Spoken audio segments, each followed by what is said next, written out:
palangga. This is Precious Honey. Today, gagawa tayo ng tuna. Ano tawag dun? Ano ba yan? Tuna bread roll recipe ala Jollibee ay kanga nila. So, ito lang yung ating mga ingredients. Meron akong cheese dito. Ito lang yung nahanap ko na cheese. It says here creamy and nutty. Meron akong breadcrumbs, of course, yung ating bread. And I have a tuna. Meron din akong mayonnaise and I have 2 eggs. And salt and pepper. So, yan lang yung nakita kong recipe sa Facebook. So, gagayahin ko siya mga palangga. Titingnan natin kung anong, kung gaano siya kasarap or kung anong kalabasan ng ating tuna bread roll. So, yan, umpisahan na natin.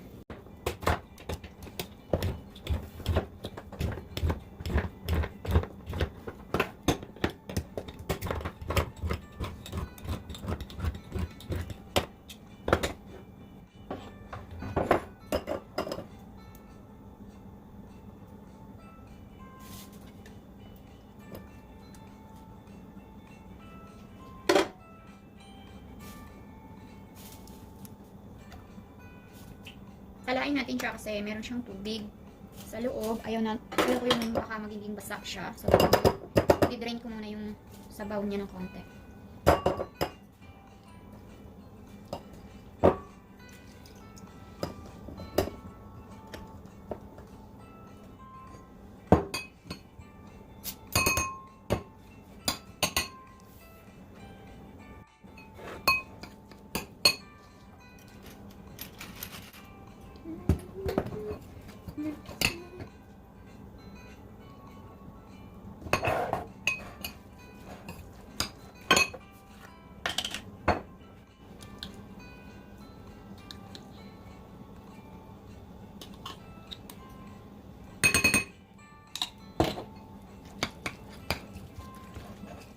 So, yan, mga 3 kutsara na mayonnaise. Pwede na, kasi kaya ko din na basang-basa yung ating tuna. So, durugin lang natin siya para mag-mix well. Ito yung ginagawa namin dati na nasa Korean na bakery pa ako nagtatrabaho. Kaso, sandwich naman yung ginagawa namin. Pero tuna siya. Ginaganito nila with mayonnaise. Masarap. No wonder na masarap yung roll neto. Kahit, yun nga, bread lang yung gamit. Ang ganda ng idea na saan pa ang invento nun. Kaya trending to ngayon. Titingnan natin kung anong palabasan. Kung masarap ba siya. So, tikman natin kung may lasa na yung ating kung tama lang ba yung asin or kailangan natin dagdagan.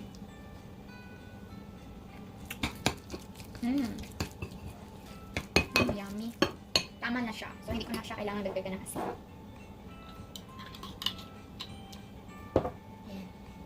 Simutin natin sa ayan.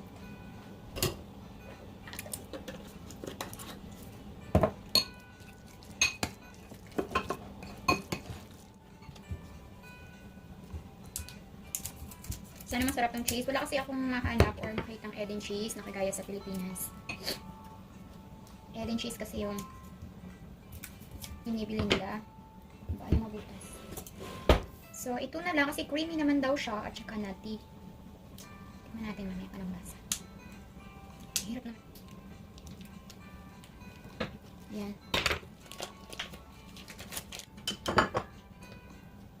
Late kasi ng aking kusina, mga palangga. Hindi kagaya nung nasa Germany kami, medyo okay yung aming kusina. Dito, hindi maliit.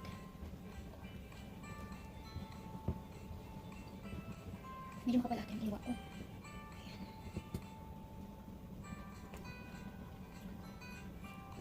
Ayan.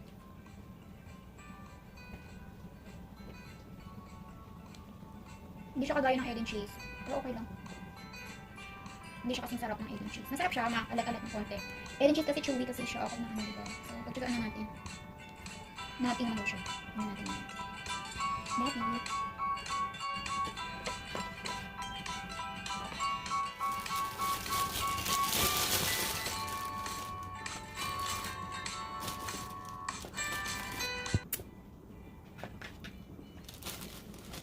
Mga 6, 2, 4, 6. Kasi 3 kami.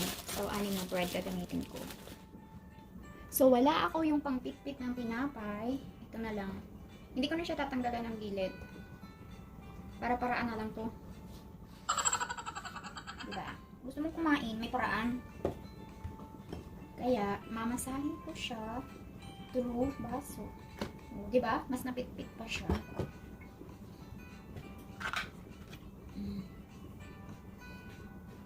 Hindi ko tatanggalin yung gilid niya kasi sayang. Ipo-fold naman din natin siya mamaya. So, ayan na ang ating parang dough. You can use any types of bread, mga palangga. Yung ginamit ko is, mahilig kasi kami sa potato bread. Kaya, yun na yung aking bread.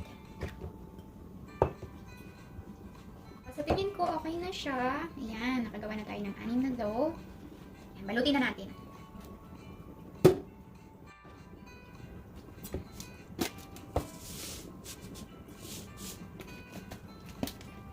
Ito yung breadcrumbs natin. Ayan. Maliit kasi ng kusina ko eh.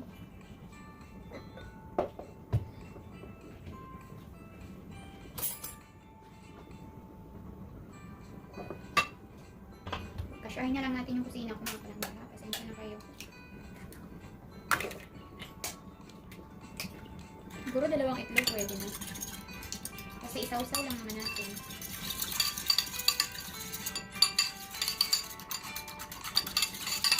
Ayan na, tapos na. Lagutin na natin. Ano ba ito? Liit kasi. Liit na ang space. So, dyan ka. Cheese. Dito ka naman.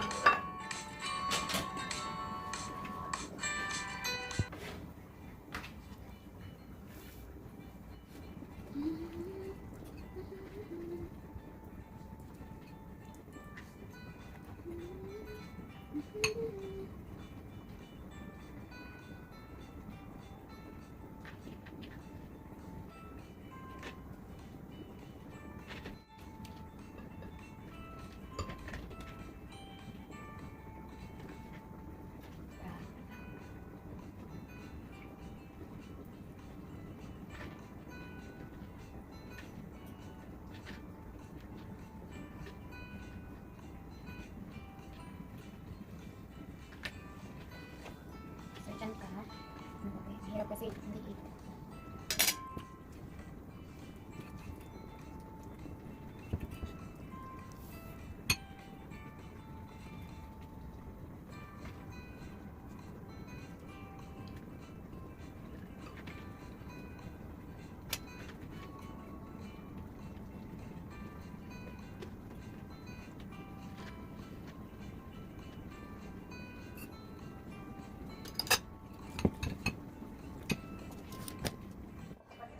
Ayan, buang ang aking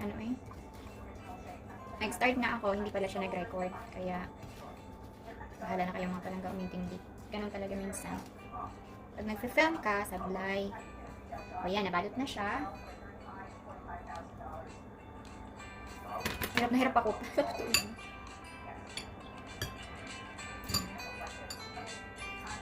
Natatakot ako baka sumabog.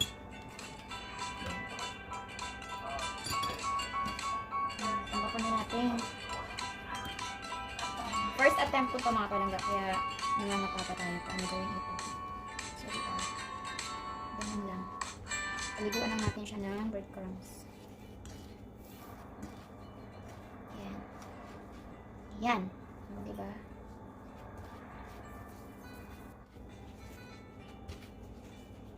Diba? Lumabas tayo yung tinapay. Kulang sa itlog. Brush natin. Mga hindi natatakpan, kailangan natin ng itlog para ikita natin siya ngayon. Takpan na. Breadcrumbs. Yan lang kadali, mga palangga. Yan. Karaos din. Sana lang. Ano ba yan? Ay, precious. Dulit-dulit naman. Kaya mo na. Kami lang naman kakain. Basta malinis lang yung kamay nyo, mga palangga. Importante. Gugas naman ako. Hello, nabitin yung itlog. Ano ba siya ba?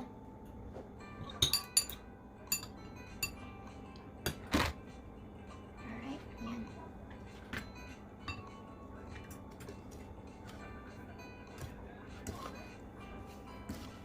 Parang buhangin lang no?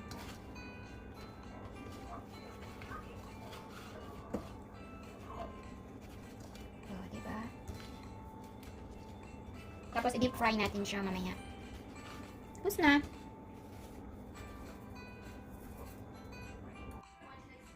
So, yan na yung ating tuna roll. Ipiprito na natin siya mga palangga.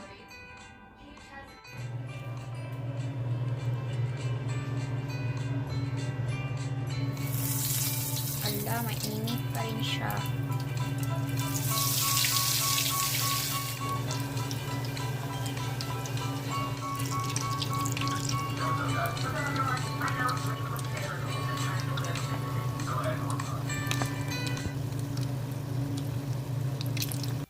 Ayan. Nag-try ako ng isang piraso kasi gusto ko malaman kung ano yung lasa. Masarap siya mga palangga, promise. So, ito na yung aking pangalawang prito. Makita nyo yung mantika ko, pinagprituhan ko na siya ng isang piraso. So, ayan, naglaglagan na yung breadcrumbs, kaya ganyan yung kulay. So, ngayon, medyo mainit masyado yung mantika ko ata. Or okay lang. So, ayan. Isa-isa lang kasi maliit yung aking pan. So, kasi siya na malunod siya sa ano talaga mantika. So, just ayan. Nag-try ako ng isa at ang sarap niya mga palangga, promise. Medyo hindi mainit yung mantika ko ata. Okay lang. Kailangan hindi masyadong mainit din kasi masunog yung breadcrumbs. Kagaya nung nangyari dun sa una ko niluto, maitim siya pero masarap naman. Kaya medyo na-reduce ko yung oil niya, yung heat ng oil para hindi masunog masyado. Yung tama lang yung pagka-brown niya. Yan yung kalagayan ng ating tuna pie. Puputok din yung isang kaldero ko kasi pork belly yung naman nun. Din kasi ako. So, ayan na yung aking tuna pie. I think it's burning.